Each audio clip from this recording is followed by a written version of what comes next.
Bom, uma república, ela pode ser presidencialista, com regime presidencialista ou parlamentarista. No Brasil, nós temos uma república presidencialista. Essa república, desde o seu início, em 1889, quando aconteceu a proclamação da república, tivemos a formação de uma república a partir de bases da burguesia agrária e depois se consolidou com a burguesia urbana. Isso significa que os interesses privatistas, interesses da propriedade, interesses dos latifundiários predominam nesse regime republicano brasileiro. O Brasil, durante longos anos, desde a sua formação como república, temos o dilema de uma república moldada a partir dos interesses dos detentores do poder, no caso, empresários rurais, empresários urbanos, grandes fazendeiros ou grandes industriais. E aí, nós estamos em 2023. O Brasil já passou por vários problemas, por várias situações. Essa república já sofreu golpes e mais golpes. Tivemos golpe na época do Getúlio Vargas, tivemos o golpe de 1964, que tirou do poder o presidente João Goulart e estabeleceu uma ditadura militar que durou até 1985. Tudo isso para manter esses privilégios da classe burguesa rural e urbana. E a cada dia que passa, a cada ano que passa, temos mais força da classe burguesa como a detentora do poder econômico e do poder político e também do poder judiciário. Ou seja, a classe burguesa domina os três poderes. A eleição de 2022 pôs fim ao governo fascista do Jair Bolsonaro, mas não pôs fim aos interesses privatistas, liberais, que controlam o país. A prova disso é que a nossa República Brasileira convive com o presidencialismo, mas dominada pelo parlamento de direita e de extrema direita. A eleição de 2022, embora tenha alçado ao poder o presidente Lula, não superou o poder dos coronéis, o poder da classe burguesa. Estamos vendo agora exatamente como isso acontece. Lula é o presidente da República, em poucos meses, por exemplo, 5 meses de presidente, de governo, já fez muita coisa para beneficiar a classe trabalhadora. Mas não pode fazer muito em função da pressão dos interesses privatistas, da pressão dos grandes fazendeiros, dos latifundiários e dos grandes empresários e conglomerados da classe burguesa. A prova disso está exatamente o embate que acontece no Congresso Nacional, na Câmara dos Deputados e também no Senado. Grande parte dos parlamentares é formada pela extrema-direita, apoiadores do Bolsonaro, apoiadores do agronegócio, apoiadores da pauta privatista, moralista e a pauta da bala. Os 3B, a bancada da bala, da Bíblia e do boi estão controlando o parlamento. E temos, nesse momento, uma situação muito difícil para o governo brasileiro, para o presidente Lula e para o povo brasileiro, que é exatamente a pressão do agronegócio, a pressão dos setores extremistas, conservadores, no sentido de manter o privilégio da classe burguesa. O que se torna mais evidente nesse momento é o esvaziamento, por exemplo, do Ministério do Meio Ambiente, o esvaziamento de ministérios fundamentais para garantir uma sociedade, um país que tenha o mínimo possível de injustiça social. Já tivemos vitórias importantes no governo Lula agora em 2023, mas o embate é muito maior do que se imagina. Hoje a gente tem um presidencialismo com um presidente de esquerda, mas controlado por um parlamento de extrema direita. Então, para quem não sabe o que significa isso, se torna muito difícil saber os rumos do nosso país, principalmente para a maioria ignorante, né? Por exemplo, a maioria que vota em deputados que destrói os direitos dos trabalhadores, que combatem os direitos dos trabalhadores, combatem, né, os direitos dos trabalhadores. Maioria ignorante que vota em empresários, em ruralistas, em setores do agronegócio, em financistas, né, empreiteiras. E é isso que nós estamos vendo. Então, por exemplo, só para lembrar alguns nomes, no Senado tivemos a eleição do Mourão, no Rio Grande do Sul, a eleição da Damares, né? Tivemos também a eleição do Sérgio Moro, o juiz parcial da Lava Jato, só para citar alguns. E no Congresso Nacional, uma cambada de deputados federais que estão ali a serviço dos interesses da classe burguesa, dos interesses privatistas.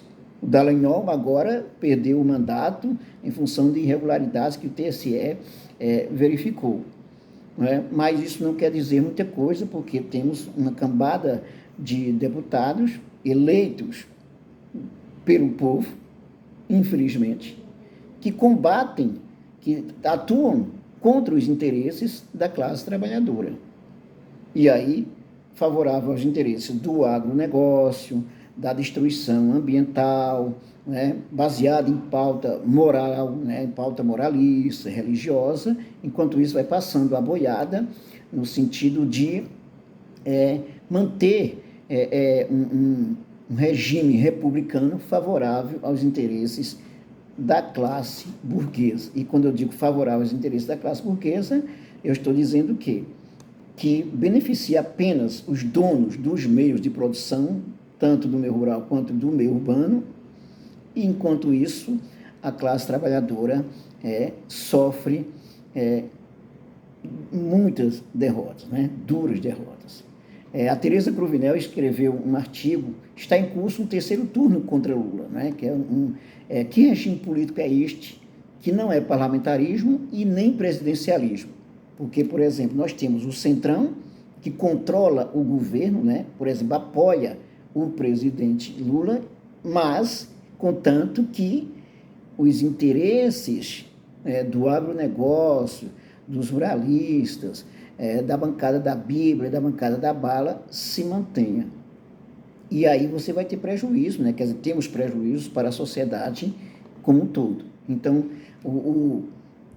o Centrão, né, que tem como líder o presidente da Câmara, Arthur Lira, até apoia o presidente Lula, mas até certo ponto, contanto que ele se ajoelhe, né, como se diz, aos interesses da classe burguesa, aos interesses privatistas. Então, os grandes problemas que aconteceram agora, por exemplo, né, essa semana teve várias derrotas para o presidente Lula, que é derrota para o povo, no que diz respeito ao desmantelamento do Ministério do Meio Ambiente, né? Praticamente se tirou todo o poder da Marina Silva, não é?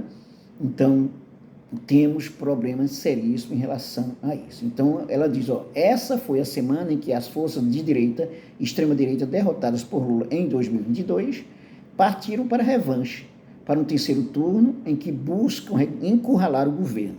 Embora a Câmara tenha aprovado o regime fiscal, endurecido pelo relator com travas contra o gasto, as boiadas aprovadas nas últimas horas é que dão o tom da relação conflitiva desenhada entre os dois poderes. A bancada do agro ligou o trator. No primeiro golpe, a comissão mista especial estraçalhou a MP 1154, a que redesenhou a esplanada e o organograma do governo, retirando competências importantes do Ministério do Meio Ambiente. Nunca vi um Congresso impedir um presidente eleito de organizar o seu próprio governo. Que nome pode ter isso, senão sabotagem, né? Um parlamentarismo, não é? Horas depois, o plenário aprovou a urgência para a votação do famigerado marco temporal para terras indígenas e ainda pisoteou o Senado, restaurando artigos que afrouxaram a lei da Mata Atlântica. Você vê, a Mata Atlântica que praticamente já acabou quase todo, né? Você tem menos de 5% hoje da Mata Atlântica, desde o processo de colonização, que temos a destruição da Mata Atlântica, que hoje está quase zerada, né? Então, o bioma brasileiro com a diversidade mais ameaçada. Pontos para o agronegócio. Aí. Centrão, ruralistas e bolsonaristas não vão parar por aí. Eles querem também aprovar o PL 191, que permite a exploração de minérios, petróleo e recursos hídricos em terras indígenas. Atualmente, essas atividades são proibidas na prática porque só pode acontecer com autorização do Congresso e anuência dos povos da reserva. Planejam ainda derrubar o decreto de Lula que impõe a exigência de visto para turistas dos Estados Unidos, Canadá e Austrália, países que exigem o visto de brasileiros, e derrubar também outro decreto relacionado com o porte de armas. Essa questão do visto desses países aí é uma coisa absurda, né? É exatamente se submeter aos interesses dos americanos, aos interesses dos países ricos, enquanto esses países ricos exigem, por exemplo, muito para que um brasileiro possa entrar em seu país. Então, isso significa o quê? Né? Significa uma submissão. Lula tinha derrubado esse decreto, né? O parlamento fascista da extrema-direita, né? Esse parlamento que foi eleito nessa eleição de 2022, a maioria, está agora, né, travando, na verdade, o governo Lula, indicando, inclusive, quais os poderes que cada ministério pode ter, o que é que Lula pode fazer ou não. Então, o governo está sem alternativa. Sem voz na comissão mista especial da ANP do organograma para derrotar ou mudar o parecer de Isnaldo Leitão, os governistas tentaram ontem disfarçar a derrota votando a favor do texto com o argumento de que tudo era negociado. Na verdade, o máximo conseguido foi a redução dos danos que serão impostos ao Ministério do Desenvolvimento Agrário. Em vez de perder todo o poder sobre a Conab, a pasta do petista Paulo Teixeira vai compartilhar algumas decisões com a da agricultura. Na prática, ficou assim: o que diz respeito à agricultura familiar fica com o MDA. O que interessa ao agro vai para a agricultura. De resto, a pasta de Marina Silva perdeu autoridade sobre o cadastro ambiental, o CAR, transferida para a pasta de gestões, e a subordinação da Agência Nacional de Água, transferida para a integração regional. A demarcação de terras indígenas saiu do ministério criado por Lula exatamente para cuidar dos indígenas e foi transferida para o Ministério da Justiça. O COAF não irá mais para a Fazenda, ficando no Banco Central. A ABI não será mais transferida para a Casa Civil, voltando para o GSI. Pior ainda, mais tarde os governistas votaram também a favor do afrouxamento da lei da Mata Atlântica, porque simplesmente não tinham alternativa. Marina, sem dúvida, foi a mais atingida pelas mudanças de competência dos ministérios impostas pelo relator da MP 1154, melhor dizendo, atingido foi o que ela representa no governo, não é? Atingido foi o que ela representa no governo. E aí vamos ter o compromisso com a defesa do meio ambiente, que muito contribuiu para a volta do Brasil ao cenário internacional através da ousada diplomacia presidencial de Lula, Antes ainda da passagem das duas últimas boiadas, a urgência para o marco temporal e as mudanças na lei da Mata Atlântica. Marina declarou que estão querendo fazer o governo Bolsonaro dentro do governo Lula, que é uma definição mais perfeita que você pode encontrar. Então, temos aí o embate. Política institucional, a política partidária, a política baseada exatamente nesse modelo liberal burguês, funciona dessa forma, esses embates constantes. Então, quando você, por exemplo, vota num candidato sem saber nem quem é esse candidato, mas porque ele prometeu, ou então ele defende alguma pauta moralista, você não está sabendo, por exemplo, o que ele pode fazer contra você, contra a sua família, contra o meio ambiente. Isso é o que está em jogo. Então, Lula ganhou as eleições, mas o Congresso Nacional, formado pela Câmara Federal e pelo Senado, tem maioria da direita e da extrema-direita favorável, né? Maioria essa defensora dos interesses da classe burguesa. E quem perde é o povo brasileiro como um todo. É você que votou no candidato porque ele defende uma pauta moral, ou então porque ele prometeu alguma coisa, algum emprego, alguma sandália, alguma pilha, alguma coisa desse tipo, e você não sabe que esses parlamentares, a maioria deles, está a serviço dos interesses da classe burguesa. Ou seja, está contra você. Ok? Enquanto você está preocupado aí com pauta moralista, aborto, isso, aquilo, tá? Eles estão passando a boiada, retirando emprego, né, retirando renda, retirando os direitos dos trabalhadores, né, destruindo o meio ambiente, favorecendo, inclusive, o racismo, coisas desse tipo. Então, é isso aí. Pense nisso. Essa é a chamada política institucional, esse Estado democrático de direito, como funciona, e você precisa saber o dia a dia dessa política. Inscreva-se no nosso canal, dê um like e ative o sininho para receber nossas novidades.